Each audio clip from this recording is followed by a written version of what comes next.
Okay, Matthew Swinnerton here, and I am here with Alisha and Dylan. How you doing? Good. Good. Thanks for Good. having us, Matt. Yeah, Oh no, thanks. thanks for taking the time. Mm-hmm. Okay, so we have a big announcement. We're not going to waste. I mean, this interview is probably going to be about 2 hours long, but Oh, wow. I don't know if we have that much yeah, material. no. But let's get right from the start. What is the new name of the band? Yeah, so we're going to rebrand starting January 1st. We're going to come out as Ripatti Rose Band. Of course, up to this point, it's been Dylan Rose Band, just my name. But we feel that it better represents sort of the direction and the sort of two-headed, front man, front woman dynamic that we've been developing the last few years. Awesome. Okay, so we're gonna talk more about why the name changed. Just go into that a little bit more at the end. Sure. But let's start off by talking about your musical journey. Like, how did both of you start in your just how did the very beginning? first? Who wants to go first? Sure, I'll take it. So I started playing classical guitar when I was 5, but I do have to credit my mom because she started my musical journey even as like a tiny kid. I mean, a baby. We used to sit in the bathtub together, and she taught me how to harmonize.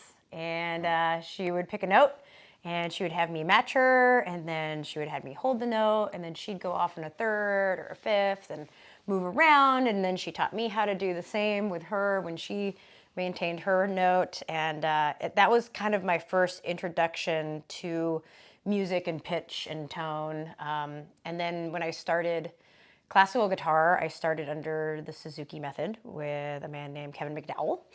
And I took lessons from him, almost 20 years, I want to say. And that was my first formative years. I started singing and doing more stuff like that as I got a little bit older. But my mom and I always had that first initial grounding. Were you thinking about doing it? Was it just because you enjoyed music? Or was it actually like, I'm gonna make a career out of this, or I'm gonna like do gigs and I'm gonna make something out Oh of this man, more? yeah. Honestly, that didn't cross my mind as much until much later. I think I was always trying to be more practical with a career because I knew that being a musician is not a guaranteed paycheck, and I wanted. Are you the more practical one in general of you two? Yeah, well, I was just going to say, I don't know.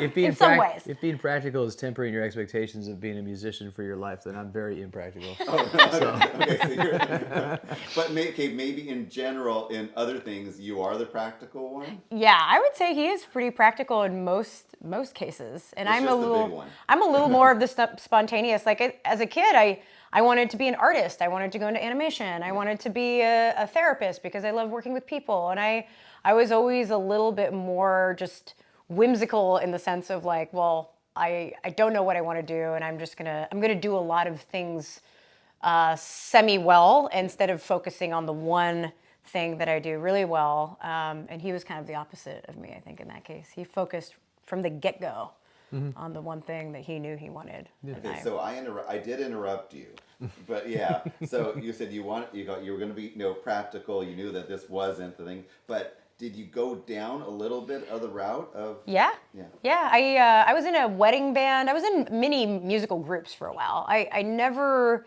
had the lofty goal of going all the way to a touring band level.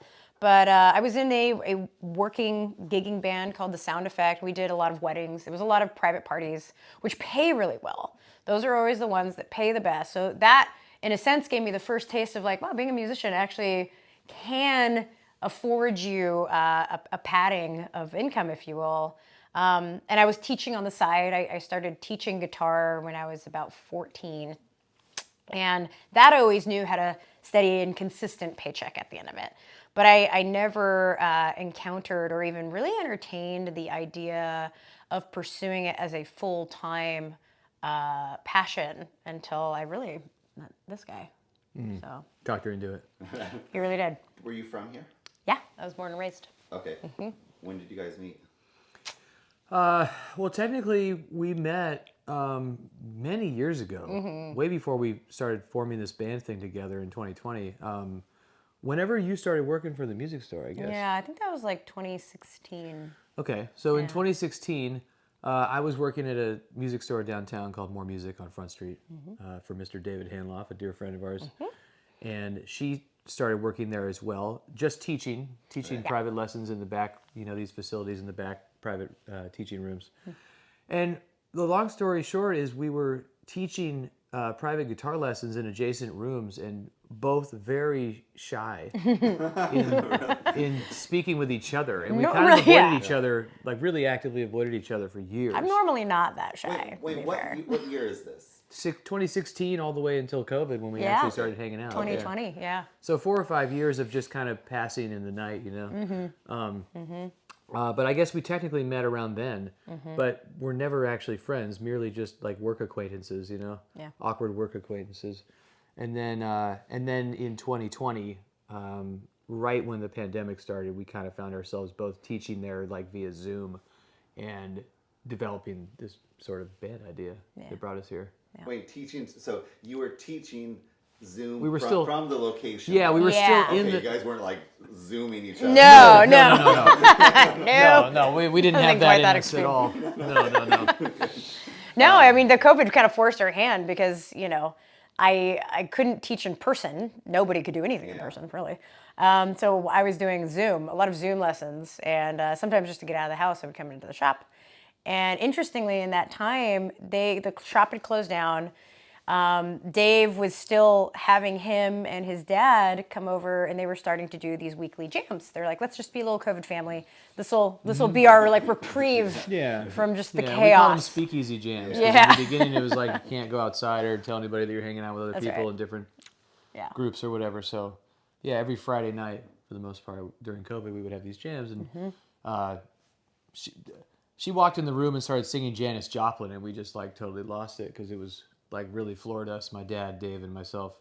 And we thought, okay, well, this is something really cool. And then it kind of all organically came in. Keith was in the room already. That's right. Our drummer. That's right. And that's really kind of where it started. Yeah. Okay, well, let's go back to your start. Oh, okay. Yeah. Yeah, let's go back. How did music get into your? I know you have a legacy here. Yeah. Oh, I think my dad has more of a legacy than me, but yeah, sort of similar upbringing. I mean, a very musical household. My dad's always been a singer-songwriter, guitar player. Taught me how to play originally when I was about 11, and I just kind of knew from the very beginning. I'm very consider myself very lucky to have found the lifelong passion pretty much immediately. I started playing guitar when I was 11 or 12. And I really just haven't looked back. There was never any plan B or consideration of doing anything else. I ended up studying guitar really intensely, anywhere from junior high all the way through high school. And then afterward, I went to music school for a while in LA. When I got out of high school, came back to Santa Cruz.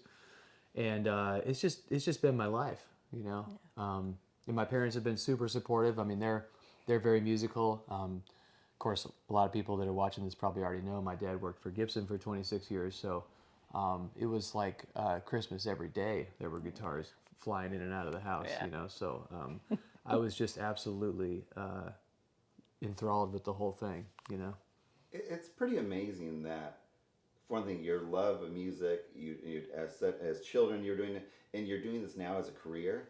I mean, like. Yeah.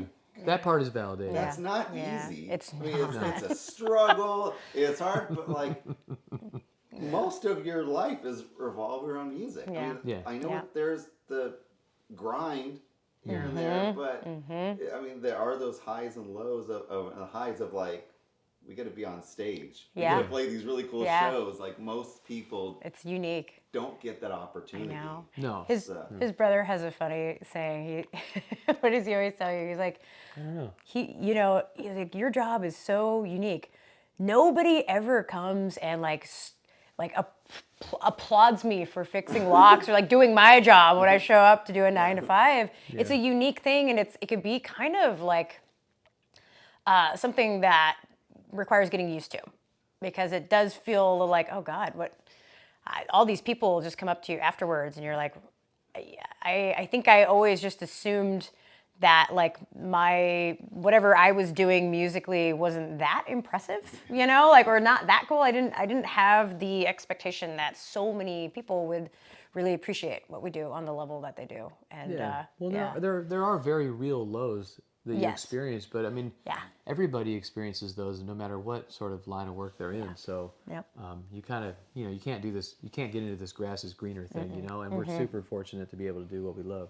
I think even every gig could be a high and low. Totally. I mean, it's like, Oh, yeah. yeah, you go Totally. to one gig, like, Maybe the Yeah. first set is great, and the second set you played bad, and now you're I down know. on yourself the rest I of the night. know. I know. I'm gonna say no on that because I don't think I've never heard you play bad, but sometimes audiences or like you play a show that's just like okay, it was at some place that people were not like engaged Yeah. or something, and Right. then you have to like you're playing your hardest.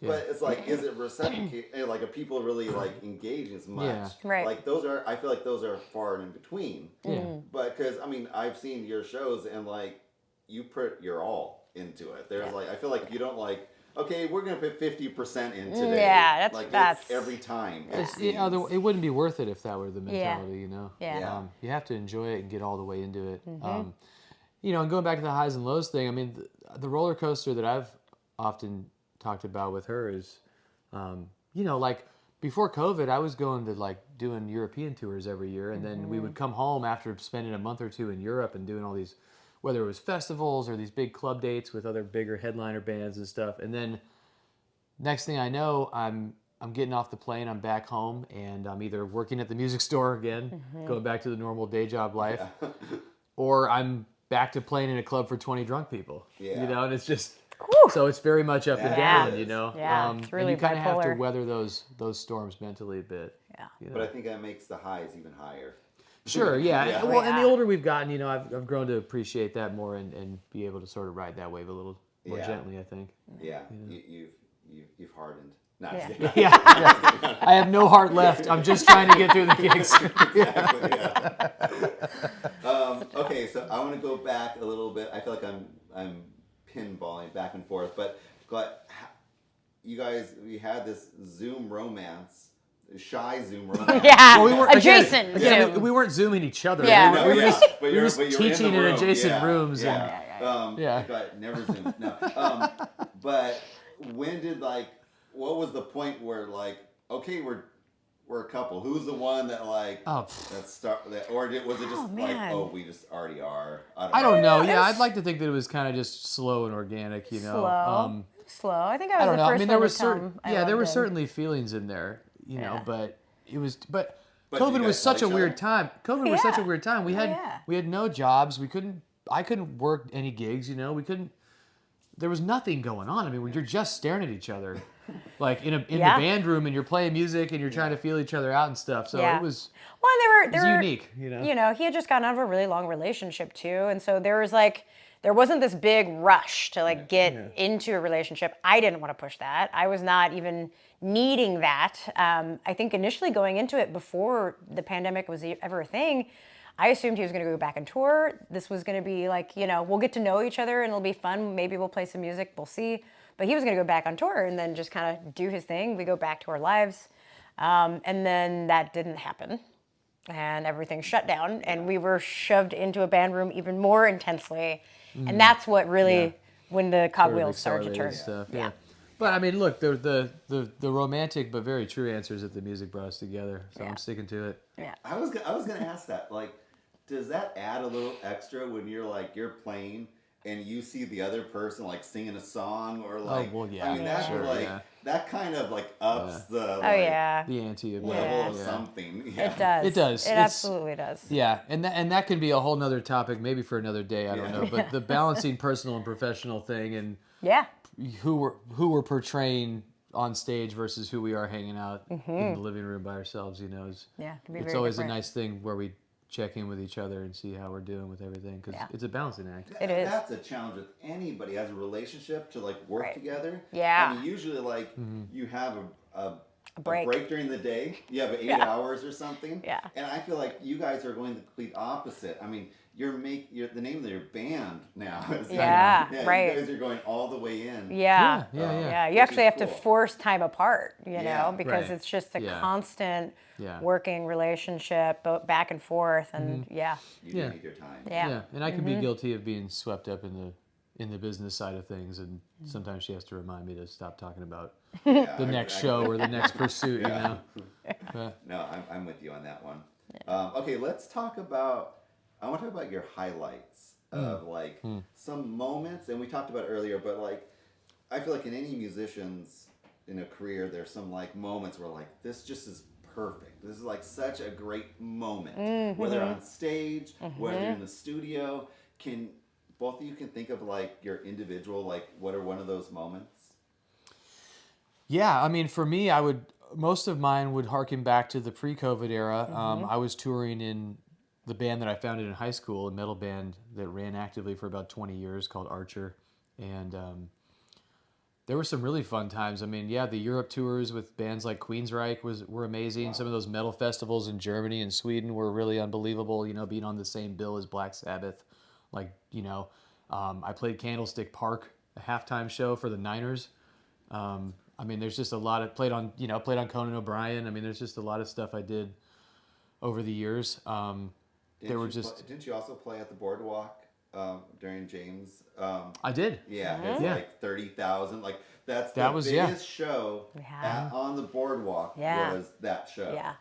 Yeah. That was crazy. That was like myself and Dale Ackerman and a bunch of guys backing up James for his homecoming thing coming off of Idol. Yeah, that was wild. I mean,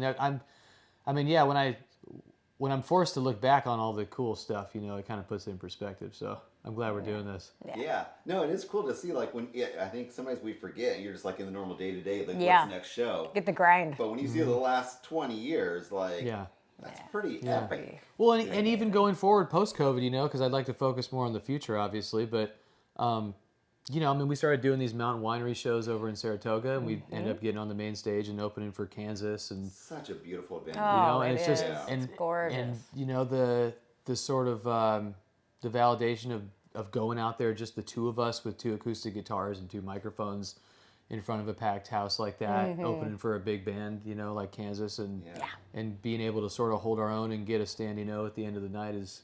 That's been probably one of the more validating shows that we've done in the last year or two. I'd say. Isn't that also kind of just the work ethic of you guys? Because the origins of the winery was you were not opening up for Kansas. No. You were in the beer garden. The beer garden. Yep. Yeah. The Wells Fargo beer garden. Right, exactly. Right? Yeah. Which is also a fine gig. No, that's cool. That's a great spot too, and we're going to do more of those. Hopefully, more of both of those things in this next But season. you were seen as being that good, and work ethic, and like you just fit the bill to be opening. Yeah. Well, and the people that work that we've worked with at the Mountain Winery have been really generous and wonderful. So it's a great group of people. Joy. Yeah. But we just want to do a lot more stuff like that in the next year. I'm sure we'll get into that in a bit. But you're always sometimes I can't remember what it was. I remember last year looking at your schedule. It was like in 1 month. I can't remember what it was, but it was like almost every day for like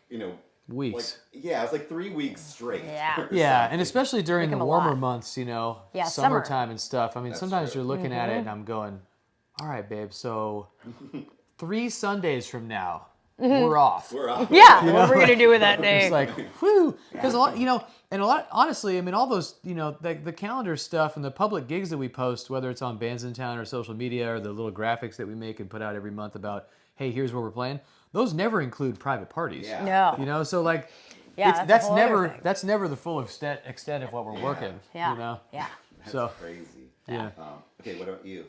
Oh God, I mean, the Mountain Winery shows were definitely up there. Just really special. And his good friend Pat Cooley came out for that first one with us and did sound. He used to do the sound for Mountain Winery, and he showed up and surprised us. Oh, cool. And that was cool. It's little moments like that, I mean, I think performing is a nice high and it feels really good, but sometimes it's really just the connection that happens before or after the show that I really, really enjoy. Before this band, I had, you have great moments with the prior band that I had been in. We had a lot of fun together. And that was always it for me. As long as I am having fun and the music I'm enjoying it, then it's worth it. You know, if it starts to feel too much of a job or too much of a grind, it takes the joy out of the creative process out of it. And now I have to pretend like I'm putting on a face to do it. And nobody wants to do that at a job where all the eyes are on you. So it can, I think for me, the key is always trying to find the enjoyment and the connection, the like interpersonal connection is what gives me a lot of validation. Yeah. And to piggyback on that, I mean, I think I kind of feel high about the band every day, whether we're working and doing a show that day or not, because of the people that we play with, you know. I mean, I consider Keith and Jocelyn and Dave. I mean, Dave and I have been playing together since 2009. You know, Dave and I are like brothers, and I consider Keith a brother now, and Jocelyn is my sister, and obviously my partner. And so, yeah, it's just an amazingly cool group of people. You know, super talented musicians and best friends. You know, and so that is just the biggest blessing in the world. You know, because I've seen the other side of it. You know, where the relationships go south in the band room, and that is just the most painful thing. You don't want a Fleetwood Mac going here. No. We're still we're trying to maintain the honeymoon phase of Fleetwood Mac. Long as we can. Not the behind the music stuff, you know. No, but it really shows when you guys are on stage. For one thing, I love the dynamics because it's not just one singer. It's not you singing the whole time. No. But like, oh God, like, I don't know. One of my favorite songs sometimes is that the cover you guys do of the Rolling Stones song that Keith sings. Give Me Shelter?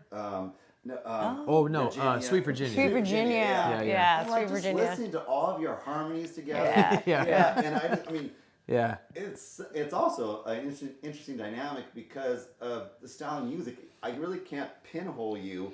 What style of music you are. Like, we've struggled to do that for ourselves. That is awesome, though, isn't it? Yeah, when someone says what kind of music you play, like, what are you going to say? That's like too hard. Yeah, I just say hard. Rock and roll and let the pieces fall where they may. Yes. Yeah. I don't know, but that's what it is. Yeah, and in the case of that thing, I mean, that was a COVID thing. That was Keith saying, like, you know what? I've been playing in working bands for my whole life. I always wanted to try singing this one Rolling Stones song, but I never wanted to do it because it requires these female backup singers to make the song really punch. And lo and behold, there's Alisha and Jocelyn ready to go. And then it's just one of those things like, all right, man, here, you got the baton now. Go run with it, you know? And it's, you know, so we're just very open that way. I want to also bring it back, that formative stage of being in that band room. I mean, we say this a lot, but Jocelyn had never played music. What? And so she had never played piano. She had never sang.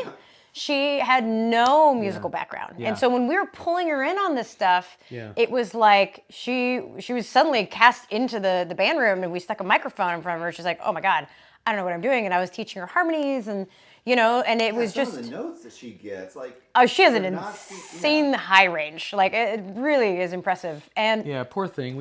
Sorry, I don't mean to interject, but the first time she sang in the band room during COVID, it was supposed to be very devoid of pressure, obviously. Right? There's no stakes. We're not even a band at that point. We're just guys and girls hanging out. Yeah. And suddenly she finds herself in this.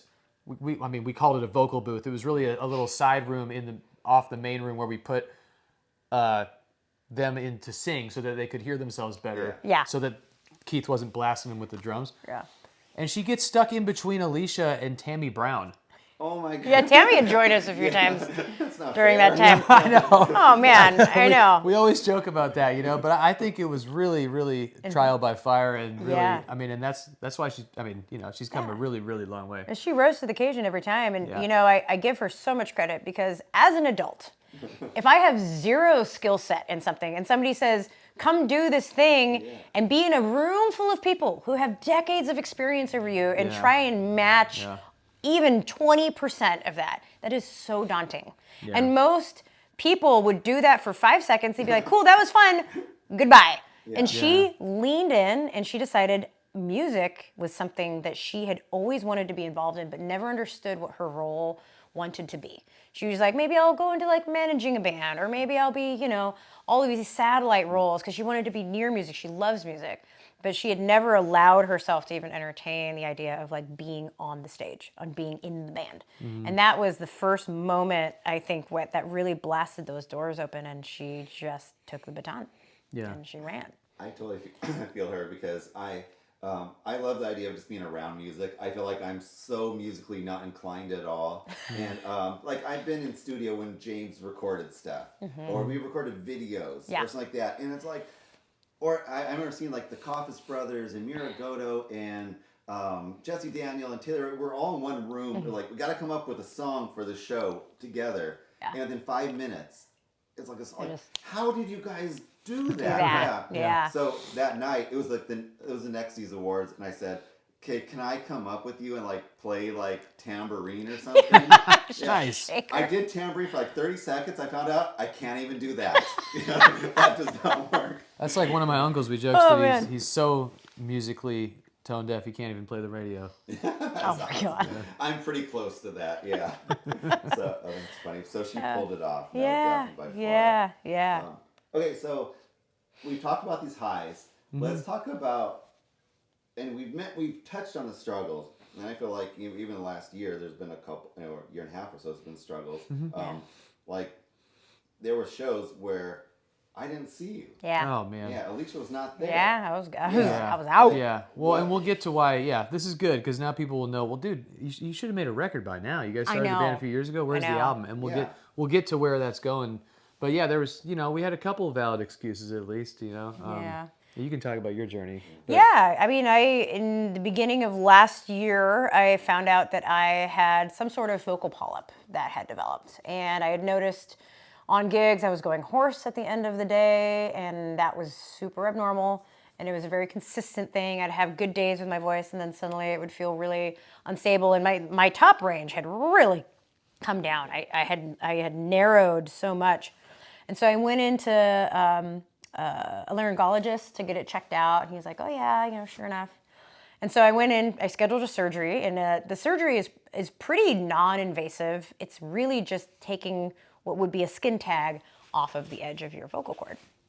And he had said, a couple months downtime, you'll be back to singing by the summer, and like everything will be fine. You just kind of warm back up into it. And this was the beginning of 2023. Yeah, this is early. This is like March or something, or May. And so I do the surgery, and a week later, I come back to him, and he informs me that it wasn't just a polyp, it was actually a cyst.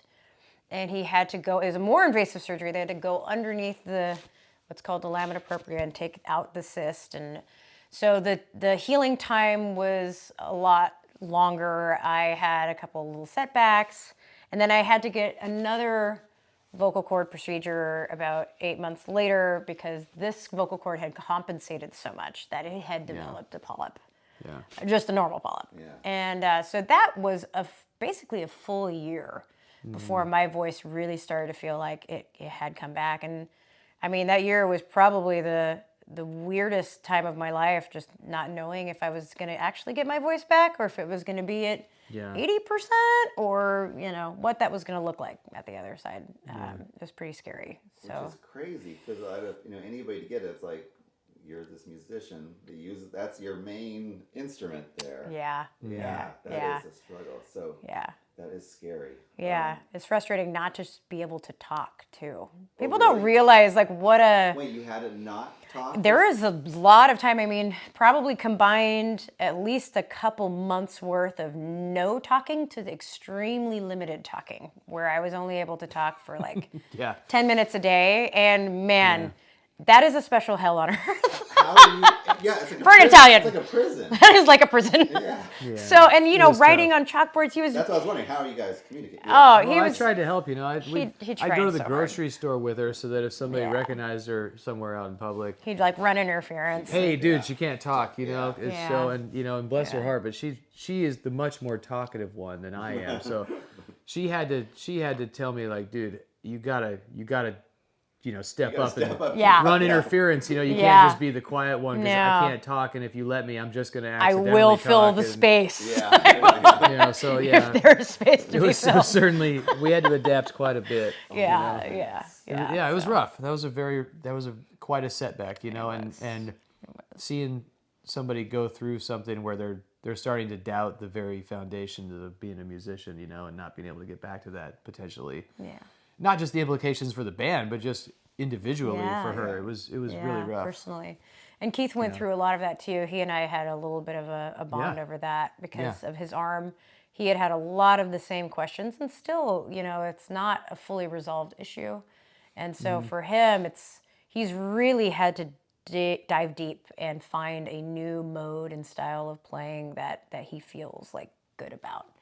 Because there are still days where he feels it, and it kind of, it's always that constant little background reminder. Why can't we just stay 22 years old? God, I know. I want the present day brain. Yeah, But exactly. Yeah, right. Yeah, I want this maturity. I don't want to be as dumb as I was at 22. I'll even take like We a had 29. we had a lot of fun, but I don't know. Yeah, that'd be great. Okay, wait till you get to my age. Oh no. Right. You saw me coming here with the glasses that didn't work. No, Right. Okay, so there are some struggles, but we have 2025 coming up. Yeah. Yes. And I mean, this is really exciting. We have a new song that's going to be premiered January 1st. I played the song at least. The YouTube video hasn't even been out yet. It's been uploaded, and I've watched it like 17 times. Nice. Oh, right on. Yeah, love the song. My favorite part is actually just the start because it starts off, I think, with the drums, but then The lights are down. Yeah, and Yeah. I like how Dylan's turned not towards the camera, and there's walks up. It's just such a perfect moment, and it just made me think about how New Music January in general, just introducing here's the music, Yeah. kind of. It's Yeah. I love the start of that. Nice. What's the name of the song? So the name of the song is called Love Gone Bad. It'll certainly be on the full-length record that we're going to start recording in February. Yep. And I'll venture to guess that it's probably maybe the first single or the first thing that people are going to hear regardless. Well, it certainly is thanks to Yeah. New Music January. Yeah. So we're really excited about it. Thanks for the But opportunity. it's more than just this. It's more than just a song. You have a full album. Yes. It's all in the works because we're 100% now, finally. and between their injuries and a couple other things, we haven't been totally aligned at full strength, until basically, towards the end of this year. Now where everybody's kind of locked in, and so we look to accomplish a lot more next year in 2025 than we have, in any prior years. So it's exciting times. What would success in your minds? Not if success is typical success, but out of 2025, what would you want to that worked if what happens? Yeah. Well, certainly getting that first record out and really getting a bigger and better presence online in terms of the socials and the streaming and all that stuff, and really having a product that we all are very proud of and feel good about, and how it portrays the band, and how it sets us up for success down the road potentially. And then as far as live work goes, I mean, I think we've all kind of been at home since 2020. I've done a little traveling and playing for other people and stuff. But for the most part, I think we all have a real appetite to hit the road and get out there and Get out of Santa we love Cruz. playing in Santa Cruz, but we want to go all over the place and book shows far and wide and really test our product in a lot of other markets. So I think that would be a success. Alisha, have you played gigs out of the U.S.? No, Yeah. no, it's mostly just been in the larger Bay Area. I've prior to this band, I think the furthest away I had gone was maybe 3.5 hours. Okay. So yeah, I'm interested to see how the dynamics fit on the road, and it's a different thing, and I me as a person of more spontaneity and having the desire of more flexibility in my life, we'll see how well that fits. But How the rigid tour schedule fits. yeah. But I'm excited. I'm excited to be in the got band. the van. Yeah. Well, we got an RV too. Yeah. We're just excited about it. Yeah. I think we want to get out there. We're all gonna be really proud of what we've been working on, and and the rebrand and everything. Everything seems to be aligning in the right way artistically and sort of on the business end of things. So Yeah. Okay, so I do want to wrap around back to that, but I do think it's interesting that It is. This has been like a 5-year journey. Yeah, Yeah. unintentionally. Yeah, know. and a story. I mean, Yeah. this is like a full. It's not just like, Yeah. yeah, we've got together, played it. It's like you had this whole like Oh, this man. could already be a movie already. Oh man, Yeah, so many and things. Yeah, and It's- a lot of it's evident in the music. I mean, a lot of the songs we could point to that one and say that's about this time, and oh god, that's definitely I can tell when that song was written, you know, Yeah. because That is cool. you just Yeah. kind of feel it. They're all sort of snapshots from the past. So can't wait to hear it. Okay, so lastly, I know you did touch on it, but let's delve into a little bit more. The name change. Why is Yeah. it so important? Because Yeah. it's always been. I mean, like I told you before. You know, my T-shirt, the Dylan Rose Band, is Yeah. collectible now. Yeah. You know, and everybody that has one, you know, That's we're right.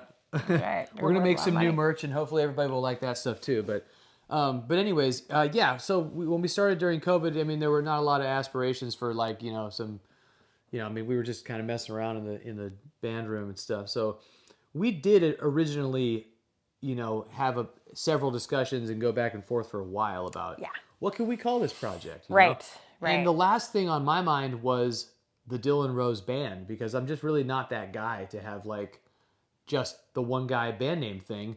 But we just kind of slid back into it just out of, I don't want to say laziness. We just didn't think of anything else. And then we thought, okay, well, let's just go out there and try something. Yeah.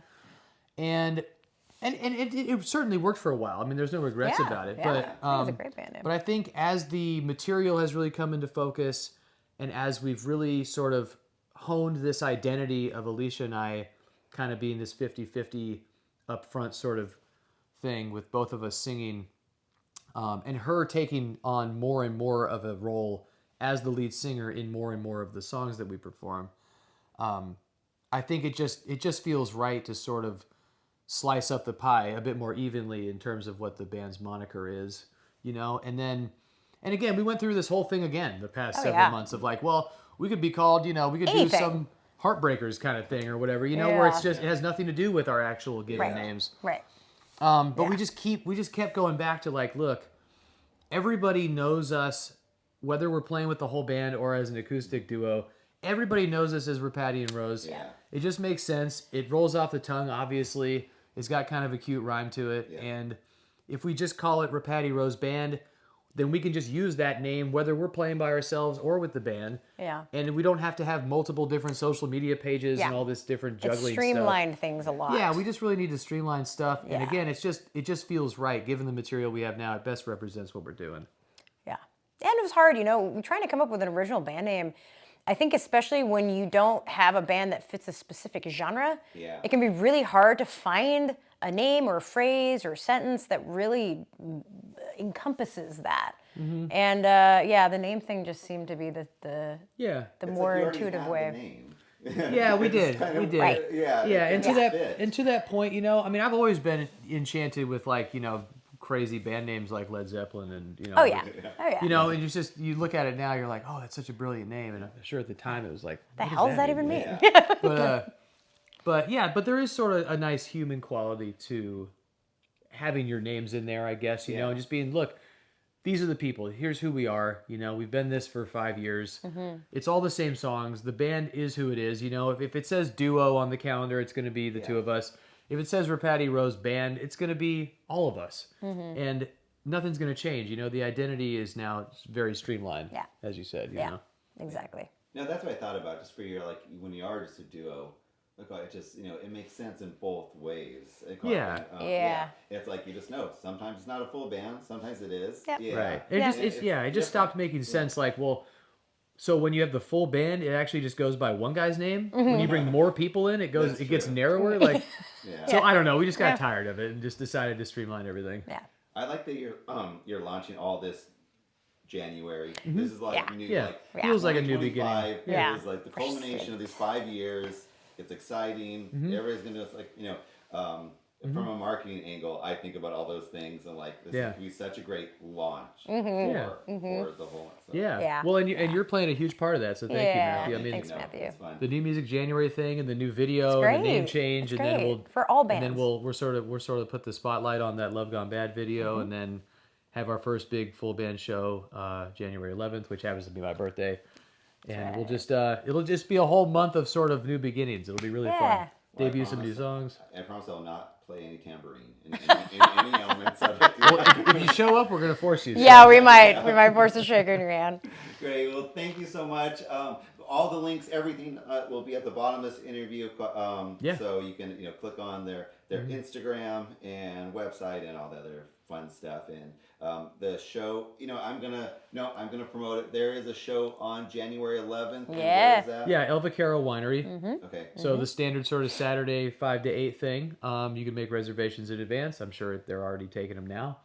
And yeah, it should be a really fun show. We'll probably debut some more new music and have a few special things planned for the celebration. Yeah. And we hope to see everybody out there. Great. Thank you so much. Yeah. Thank you. Thanks everybody for Thanks, watching. Matthew.